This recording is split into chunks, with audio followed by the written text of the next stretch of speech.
जय महाराष्ट्र. मी दिनेश मुताळे, महाराष्ट्र एकीकरण युवा समिती सीमाभाग 865 गाव उपाध्यक्ष.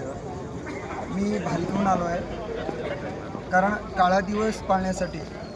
कारण आमच्या मराठी माणसावर, मराठी भाषेवर आणि मराठी अस्मितेवर आणि मराठी संस्कृतीवर द्वेष करत आहेत. आमची भाषा आम्हाला बोलण्याचा अधिकार नाही.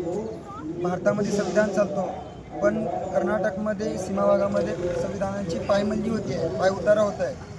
आम्हाला आमची भाषा बोलण्याचा अधिकार आहे आणि आमचं राज्य हे महाराष्ट्रच आहे, परंतु आम्हाला कर्नाटकमध्ये दाबण्यात आलं आहे. काळा दिवस आम्ही केंद्र सरकारच्या विरोधात करत आहोत, ना कोणत्या राज्याच्या विरोधात नाही आणि कोणत्या भाषेच्या विरोधात नाही. आम्हाला आमच्या राज्यामध्ये परत जाण्यासाठी आम्ही आंदोलन करत आहोत, मोर्चे काढत आहोत आणि काळा दिवस आम्ही केंद्र सरकारच्या विरोधात करत आहोत. कारण केंद्र सरकारला याची जाणीव नाही आणि उणीव देखील सुद्धा नाही म्हणून, आणि महाराष्ट्र सरकार आमच्याकडे दुर्लक्ष करत आहे.